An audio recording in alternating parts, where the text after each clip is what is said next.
You buy a mall, you fill it with stores, and you sit back while the rent checks roll in. That's the fantasy. Here's the reality. The mall business has quietly destroyed more fortunes than almost any other kind of real estate in America. And the way it kills you is never the way you'd expect. Let's start with the price tag. Building a large mall from scratch, the concrete, steel, the parking structures, the permits, can run into the hundreds of millions before a single store opens. Buying an existing one is cheaper, but here's the trap. Not all malls are the same mall. Top tier, Class A mall, luxury anchors, wealthy suburbs, a waiting list of brands wanting in, can sell for over $1 billion.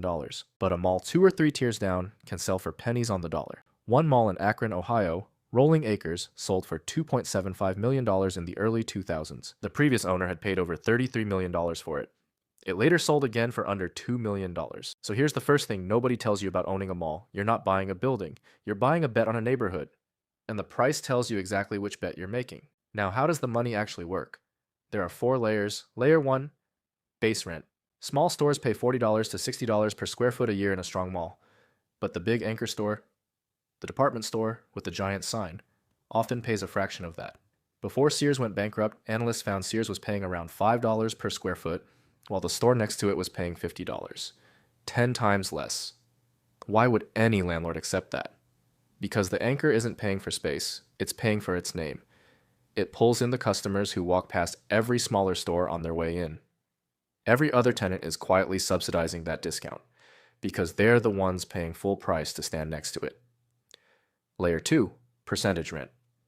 If a store's sales cross a certain line, the mall takes a cut, usually 6 to 7% of everything above it.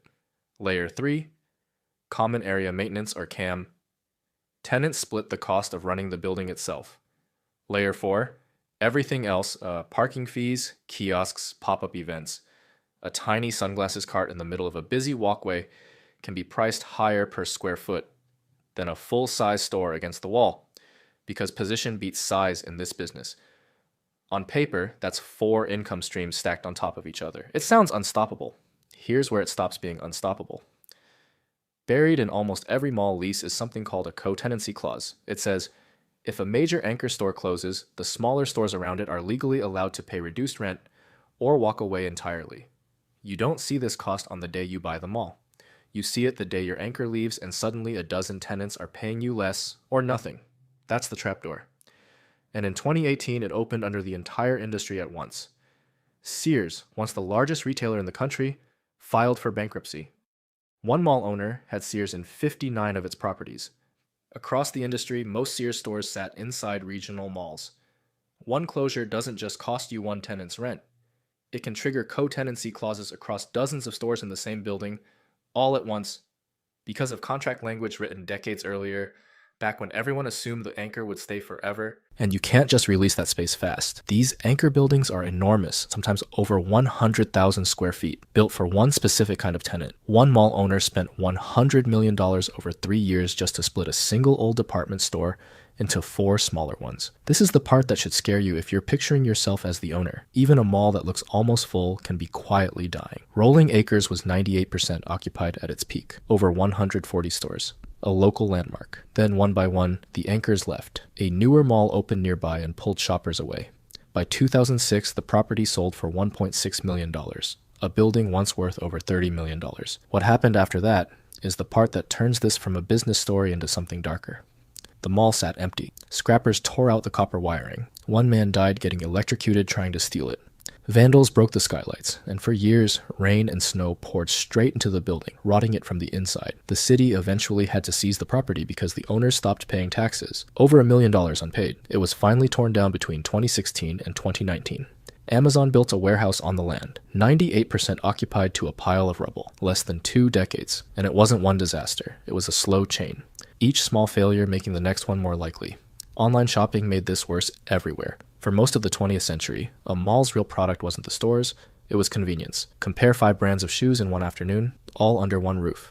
Online shopping broke that completely. You can compare 100 options from your couch and skip the parking lot entirely. The malls that survived didn't fight that. They stopped selling products and started selling things a screen can't deliver. Restaurants, gyms, medical clinics, co-working space, entertainment. They turned empty anchor boxes into apartments and hotels. They sold reasons to leave the house. So does owning a mall actually work? It depends entirely on which mall, and the gap between the two outcomes is enormous. In a good year, strong anchors, heavy foot traffic, low vacancy. Base rent, percentage rent, and CAM stack up into steady, predictable income, and the property's value climbs with the neighborhood. This is the outcome that built some of the largest real estate fortunes on the stock market. In a bad year, one anchor closes. Co-tenancy clauses trigger. Rent drops across the building. The empty anchor box sits there for years, generating nothing, while taxes, insurance, and utilities keep climbing regardless of who's still open. The same fixed costs now split across fewer tenants, so even the loyal ones are quietly paying more to keep the lights on in emptier hallways. Same building, same address. Two completely different financial lives, sometimes only a decade apart. A mall looks, from the outside, like a building full of stores. From the inside, it's one tightly wired financial system where every tenant's survival is quietly tied to every other tenant's, whether they know it or not. The anchor doesn't just sell appliances. It sells the foot traffic everyone else depends on. And when it walks out, it doesn't just leave an empty store. It pulls the floor out from under everyone standing near it. The building was never really the business. The people walking through it were.